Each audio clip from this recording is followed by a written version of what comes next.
think about what is your dream for your child. And it made me see past the day-to-day struggles sometimes. It made me think about what do we need to do to get to the end, because he's going to be an adult a lot longer than he's going to be a child. So just as he was little, you know, and even growing up and coming up through things, we just felt that it was really important that he participate with his age-appropriate peers.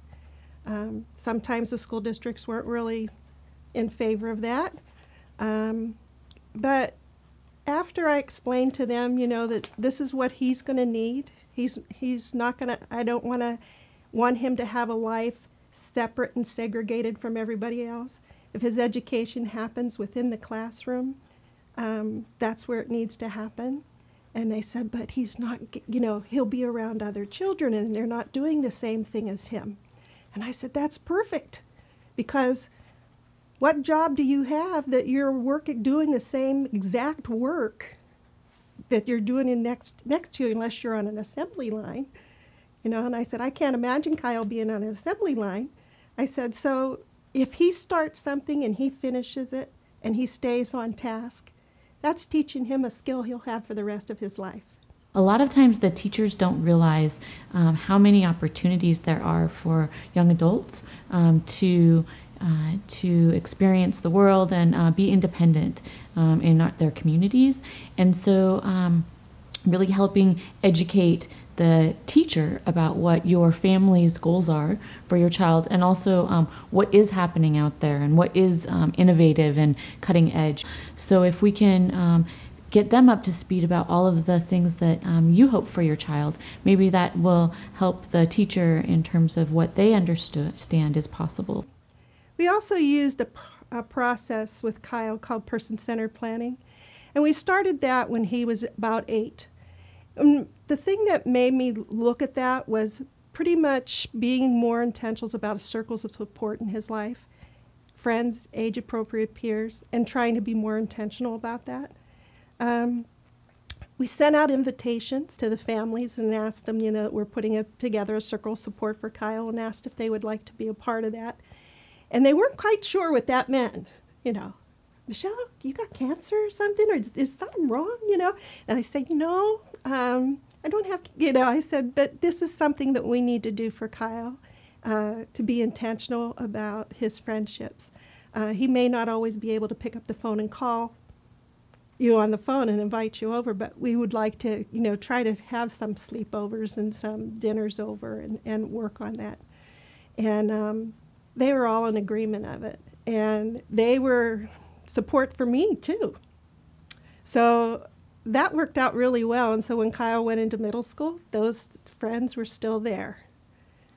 And, you know, now they're off in college and they're adult men doing their own things now, but they may also become an employer someday. They may also be a coworker someday.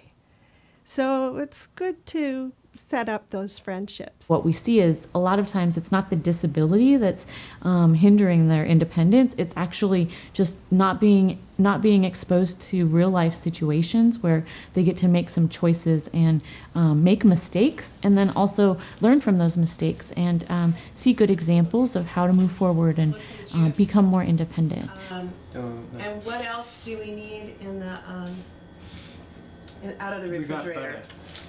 All right, go ahead and pull that out. As they get older, there are things that are going to come up in their lives that come up with all adults, whether it's relationships, whether it's money. Those are things that they're still wanting to have as part of their life.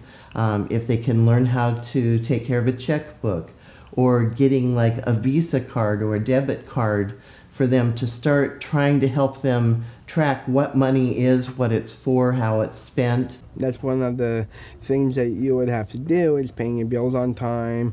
And when you have a debit card or a credit card or something, that is a huge responsibility, I think. And knowing, like, I'm going to take out just $50 and I have that for a week, and keeping that to last a week.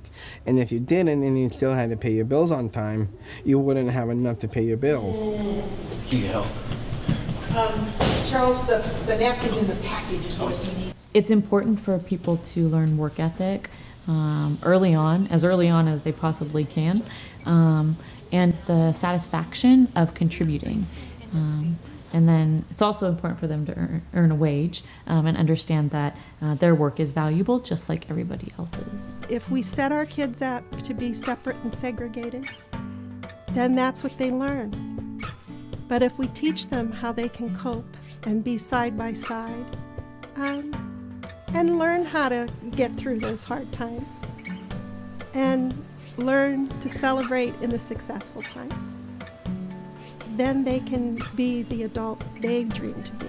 It's not about my dream. It doesn't turn into my dream. The dream turns into his dream.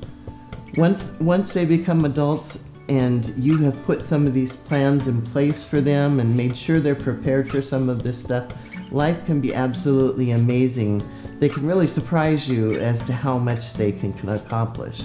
Well, I say that stories are part of our human experience. Don't give up on the things that you want to do because, it takes time for things to happen.